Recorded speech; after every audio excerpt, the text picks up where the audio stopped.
Good morning students. आपको मैंने interference relation पढ़ाया था। अब इंटरफेरेंस रिलेशन कंप्लीट हो गया है, वेक्टर कंप्लीट हो गया है। अब उसके न्यूमेरिकल के लिए हम आपको फार्मूले बता रहे हैं। Right and learn it.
देखिए बेटा, ये फार्मूला रिजल्टेंट एम्पलीट्यूड का फार्मूला है बेटा।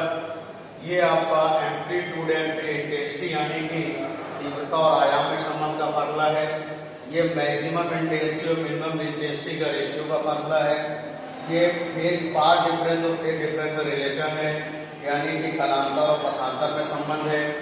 ये बेटा ब्राइट फ्रिंजों के लिए पथांतर है, इसके लिए ब्राइट फ्रिंजों के लिए पाथ डिफरेंस। ये आपका डार्क फ्रिंजों के लिए पाथ डिफरेंस है।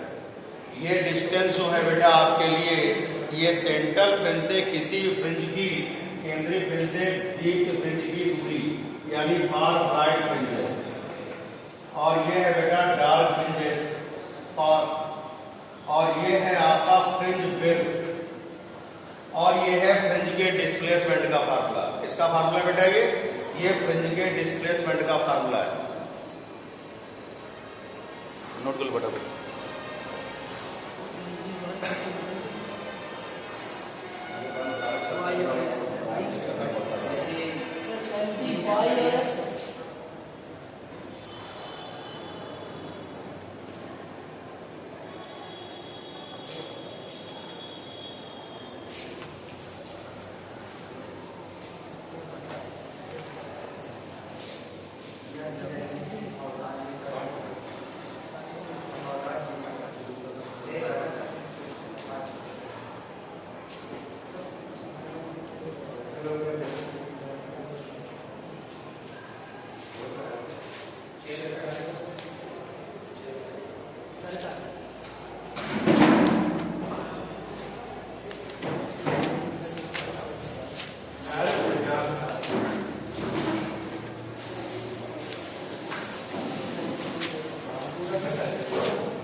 देखिए बेटा, अब इंटरफेरेंस से आप न्यूमेरिकल्स देखेंगे। क्वेश्चन है, यंग के विकिरण के प्रयोग में 6000 एंगस्ट्रॉम तरंगदैर्घ्य का प्रकाश स्लिटों से 1 मीटर की दूरी पर रखे पर्दे पर फ्रिंज की चौड़ाई 0.06 सेंटीमीटर है। यदि इसी स्थिति में 5000 एंगस्ट्रॉम का प्रकाश प्रयोग किया जाए तो फ्रिंज चौड़ाई कितनी होगी। आपसे ये बोलना है बेटा, यदि वेवलेंथ का यूज कर रहे हैं आपको λ1 = 6000 एंगस्ट्रॉम, तो आपको फ्रिंज विड्थ फाइंड होती है बेटा 0.06 सेंटीमीटर फ्रिंज विड्थ फाइंड होती है आपको। अब आपसे बोल रहे हैं अगर आप 5000 एंगस्ट्रॉम का यूज करेंगे यानी लाइट वेव यूज करेंगे जिसकी वेवलेंथ है 5000 एंगस्ट्रॉम है, तो आपको फ्रिंज विड्थ क्या करनी है, फाइंड करनी है। देखिएगा क्वेश्चन ये है बेटा, अगर यहाँ से आप 6000 एंगस्ट्रॉम का यूज करते हैं तो फ्रिंज विड्थ कितना होता है, यदि 5000 एंगस्ट्रॉम का यूज करेंगे तो फ्रिंज विड्थ फाइंड करनी है। यानी अगर 6000 एंगस्ट्रॉम का प्रकाश गिर रहा है तो चौड़ाई कितनी है फ्रिंज की, कितनी दी हुई है। अगर 5000 का यूज होगा तो फ्रिंज चौड़ाई कितनी होगी। देखिए फ्रिंज विड्थ और फ्रिंज चौड़ाई का फार्मूला होता है W बराबर होता है capital D lambda upon small d। तो यहाँ W1 बराबर आएगा D λ1 upon small d, W2 होगा D λ2 upon small d। Equation second divided है बाय फर्स्ट। समीकरण नंबर 2 में समीकरण नंबर 1 का क्या करेंगे, भाग दे देंगे, तो W1 अपॉन W2 आएगा D λ2 अपॉन स्मॉल d, और यह आ जाएगा आपके पास स्मॉल d अपॉन D λ1। बेटा D से D कैंसिल, ये इससे कैंसिल, W2 बराबर हो जाएगा W1 इंटू λ2 अपॉन क्या होगा λ1। बेटा इसमें सारी वैल्यू रखिएगा, 0.06 इंटू λ2 है 5000 अपॉन क्या है 6000। इसको इससे क्या करेंगे आप, कैंसिल कर देंगे, तो W2 आ जाएगा आपके पास, इसको कैंसिल करेंगे 0.01 इंटू क्या होगा 5, तो 0.05 सेंटीमीटर आएगा। तो फ्रिंज चौड़ाई कितनी हो जाएगी बेटा, W2 बराबर 0.05 सेंटीमीटर होगी।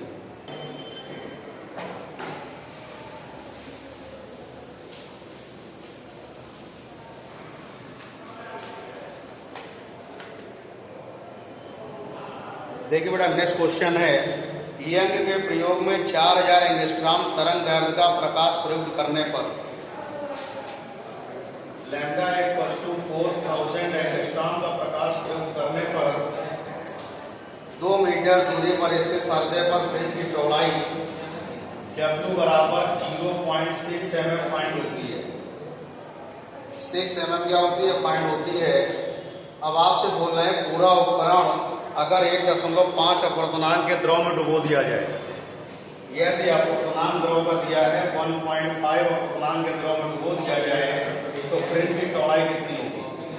आपसे क्वेश्चन में ये कहा जा रहा है बेटा, ध्यान दीजिएगा कि एक जब 4000 एंगस्ट्रॉम के प्रकाश का प्रयोग किया जाता है तो फ्रिंज चौड़ाई 0.6 mm होती है, और जब पूरे उपकरणों को उठा करके 1.5 अपर्तनांक के लिक्विड में आप डाल देते हैं यानी द्रव में डाल देते हैं तो उसके फ्रिंज की विड्थ कितनी होगी यानी फ्रिंज की चौड़ाई कितनी होगी।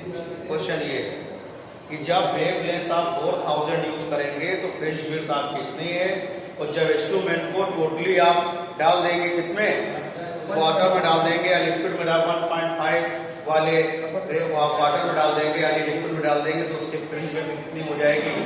तो ध्यान दीजिएगा, तो यहाँ पर देखिए जब आप उसको पूरे उपकरण को इंस्ट्रूमेंट को वाटर में यानी द्रव में डाल देंगे तो उसमें उसकी वेवलेंथ चेंज हो जाएगी। तो उसके लिए फार्मूला होगा बेटा लैम्डा डैश होगा लैम्डा अपॉन n। तो लैम्डा डैश हो जाएगा 4000 अपॉन 1.5 होगा, 1.5 आएगा λ1। अब देखिएगा W formula capital D lambda upon small d, W dash D lambda dash upon small d। Equation second divided by first. समीकरण नंबर 2 में 1 का क्या करेंगे, आप भाग दे देंगे, तो W dash upon W lambda dash upon lambda.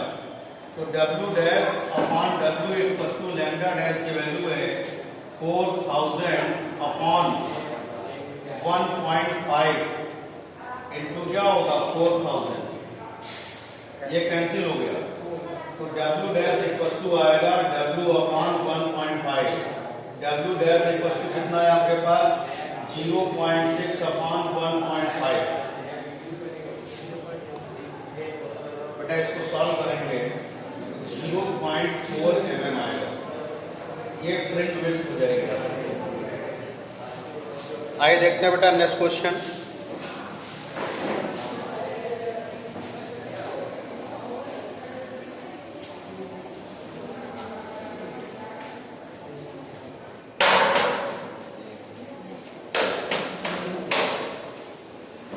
Young के प्रयोग में 5000 एंगस्ट्रॉम तरंग दैर्ध्य का प्रयोग करने पर फ्रिंज की चौड़ाई 0.060 सेंटीमीटर प्राप्त होती है।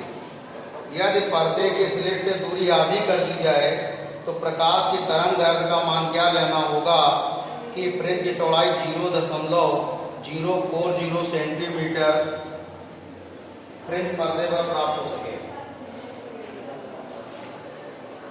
बेटा आपको दिया है λ1 equal to 5000 angstrom, W1 equal to दिया है 0.060 सेंटीमीटर और D2 इक्वल टू D1/2 कर दिया गया है। W2 इक्वल टू आपको दिया हुआ है 0.040 सेंटीमीटर। आपको λ2 फाइंड करना है। देखिए बेटा क्वेश्चन में आपसे ये बोला गया है कि अगर यंग के एक्सपेरिमेंट में 5000 एंगस्ट्रॉम का यूज करते हैं तो फ्रिंज विड्थ 0.060 सेंटीमीटर फाइंड होती है। और आप क्या करें, आप बोला गया है कि अगर प्लेट और स्लिट के बीच की डिस्टेंस को हाफ कर दें, पहले D था बाद में क्या कर D1 था बाद में D1/आपने 2 कर दिया, तो उसमें फ्रिंज विड्थ आपको फाइंड होती 0.040 सेंटीमीटर और λ2 कितना यूज करना है आपको ये बताना है। कहने मतलब ये हुआ जब आप 5000 एंगस्ट्रॉम का प्रकाश डालते हैं तो फ्रिंज की चौड़ाई 0.060 सेंटीमीटर प्राप्त होती है और पर्दे और स्लिट के बीच की दूरी को अगर आप क्या कर दें आधा कर दें, पर्दे और स्लिट के बीच की दूरी क्या करते हैं अगर आधी कर दें तो फ्रिंज की चौड़ाई इतनी प्राप्त होती है, तो तरंग दैर्ध्य कितनी इसके लिए यूज करनी होगी आपको ये बताना है। तो देखिएगा केस फर्स्ट, फ्रिंज की चौड़ाई का फार्मूला पहले केस के लिए यूज करेंगे। यहाँ पे स्मॉल d स्लिटों के बीच की दूरी क्या है कांस्टेंट है, वो नहीं बदली गई है। तो W1 इक्वल टू होगा बेटा D1 λ1 upon small d, question number 1। Case second में देखिएगा W2 equal to D2 λ2 upon small d, question number 2। अब equation second divided by first, समीकरण नंबर 2 में अगर एक का भाग देंगे W12 upon W1 d λ1 upon small d into small d upon D1 λ1, तो ये कैंसिल आउट हो गया। W2 अपॉन W1 बराबर आएगा D2 λ2 अपॉन D1 λ1। बेटा यहाँ पर सभी वैल्यू को पुट करके यहाँ पे W आप λ2 की वैल्यू क्या कर सकते हैं फाइंड आउट कर सकते हैं।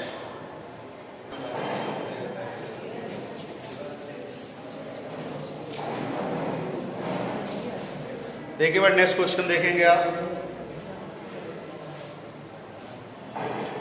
आपसे बोल रहे हैं दो झिर्रियों के बीच की दूरी जो है 3 मिलीमीटर है, यानी कि small d equal to 3 millimetre है। इसको मीटर में कन्वर्ट करिए 10⁻³ मीटर और तरंग दैर्ध्य यूज हो रही है आपकी 6000 एंगस्ट्रॉम।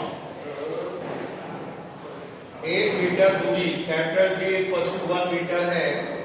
आपको फ्रिंज की चौड़ाई आपको ज्ञात करना है और केंद्रीय फ्रिंज से दूसरी अदीप्त फ्रिंज की दूरी M इक्वल टू 2 दिया है, अदीप्त है यानी डार्क फ्रिंज है आपकी, और X आपको फाइंड करना है।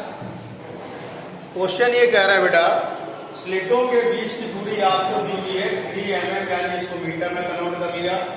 आपको 6000 एंगस्ट्रॉम लाइट का यूज किया जा रहा है, इसको एंगस्ट्रॉम को चेंज कर लेंगे आप मीटर में, तो 10⁻⁻ क्या होगा -10 मीटर होगा। आपको स्लिट और पर स्क्रीन के बीच की दूरी यानी पर्दे और स्लिट के बीच की दूरी कितनी दी हुई है? 1 मीटर दी हुई है। आपको फ्रिंज की चौड़ाई यानी फ्रिंज विड्थ फाइंड करना है। उसके बाद अब आपसे कह रहा है दूसरी अदीप्त फ्रिंज की केंद्रीय फ्रिंज से दूरी ज्ञात करनी है, यानी सेकेंड डार्क फ्रिंज की आपको सेंट्रल फ्रिंज से डिस्टेंस क्या करना है? फाइंड आउट करना है। क्वेश्चन क्लियर हो गया? तो यहां पर क्या करेंगे? पहला काम W इक्वल टू फार्मूला लगाएंगे capital D lambda upon small d। Capital D की वैल्यू 1 है और 6000 इंटू 10⁻⁻10 अपॉन 3 इंटू 10⁻⁻3, ये हो जाएगा आपके पास 2000। W इक्वल टू आएगा 2000 इंटू 10⁻⁻10 इंटू 10⁻3, ये नीचे से ऊपर जाएगी पॉजिटिव हो जाएगी, और ये हो जाएगा 10⁻3 2 into 10⁻10 into 10⁻6। W equal to 2 into 10⁻4 metre. अब आपको अदीप्त फ्रिंज की दूरी फाइंड करनी है, यानी डार्क फ्रिंज की सेकेंड डार्क फ्रिंज की सेंट्रल फ्रिंज से डिस्टेंस फाइंड करनी है, यानी कि दूसरी अदीप्त फ्रिंज है जो दूसरी अदीप्त फ्रिंज की केंद्रीय फ्रिंज से दूरी ज्ञात करनी है। तो यहां से फार्मूला लगाएंगे, होता है बेटा m-1/2 into D lambda upon small D होता है। तो यहां पर आप क्या करेंगे? फार्मूले को थोड़ा चेंज करके सिंपलीफाई कर दीजिए। हम इसको क्या कहते हैं? W बोलते हैं। आपने W लिख दिया, कैलकुलेशन कम हो जाएगा। तो S इक्वल टू आएगा 2 - 1/2 इंटू कितना है? 2 इंटू 10⁻⁴। तो S इक्वल टू कितना हो जाएगा? ये आएगा 3/2 इंटू 2 इंटू 10⁻⁴। तो S इक्वल टू आ गया 2 इंटू 10⁻⁴, 3 इंटू 10⁻⁴ मीटर। ठीक है, चलिए नोट कीजिए। बोल दे थैंक यू बेटा।